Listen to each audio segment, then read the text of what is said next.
Robert Vadra, India's fastest multi-billionaire, an inside story. Tata took more than a century to reach there. Ambani, even with unlimited political help, took 50 years to become billionaire. But Delhi businessman Robert Vadra took just less than 10 years to become a multi-billionaire. How?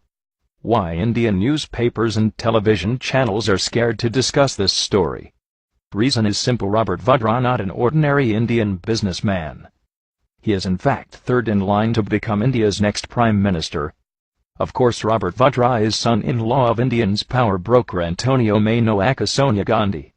No wonder Indian newspapers and television channels are too scared to discuss this subject. But we live in a free world. Let's freely discuss and applaud phenomenal growth of India's fastest billionaire businessman. Let's start with background of Robert Vadra from a period before his meeting his golden goose Priyanka.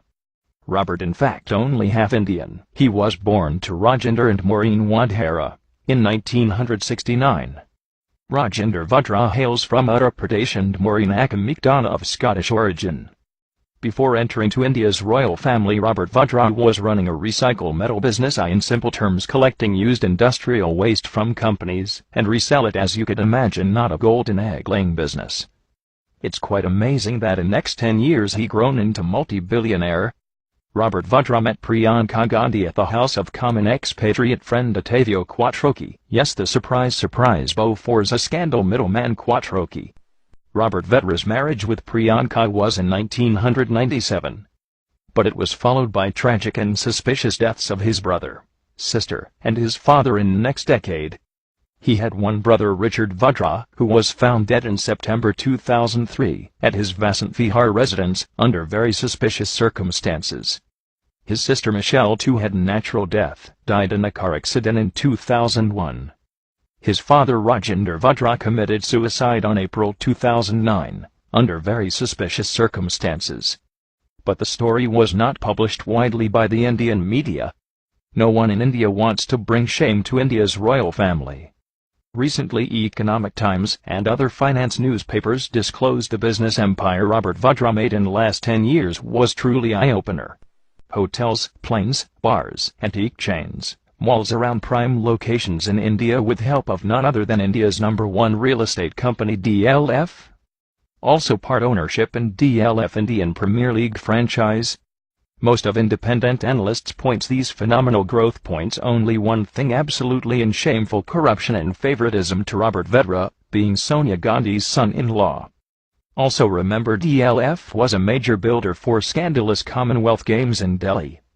We may not dig too much to find why Indian government protected and very reluctant to take actions against Indian Olympic Association President Suresh Kalmati. Surely Suresh Kalmati can blackmail Sonia's government, showing favoritism given to DLF because of Robert Vadra.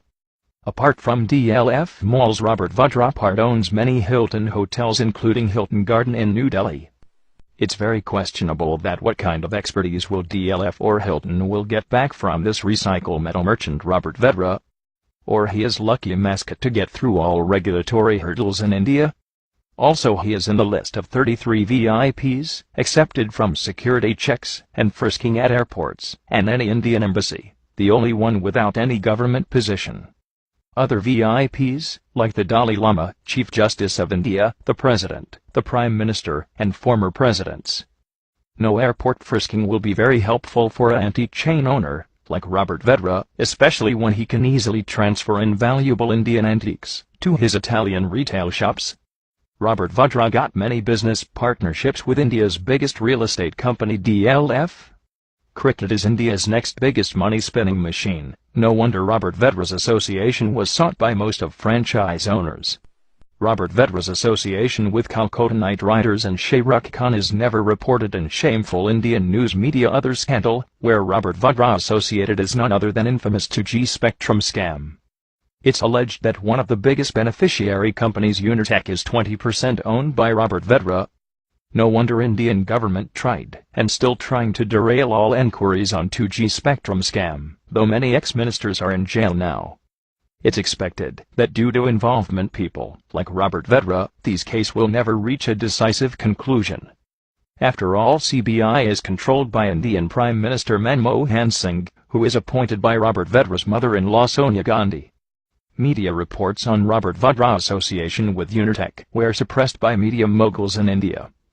Other business Robert gained recent years includes prime properties all over India, especially commercial hubs, and a taxi business but for air taxis.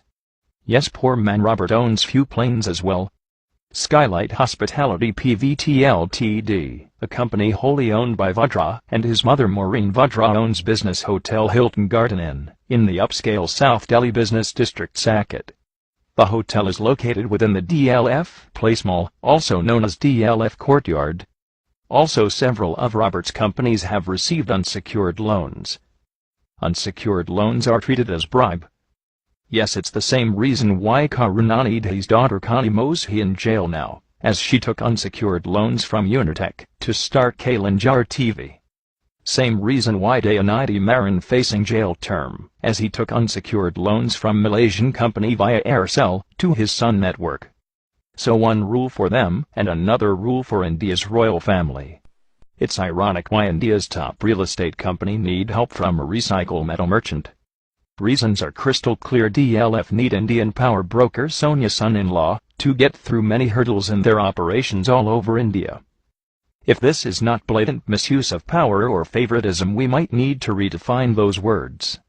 After the revolutions in Tunisia, Egypt, and Yemen, it's right time for India's 1.2 billion poor citizens to question their corrupt political leaders and media moguls.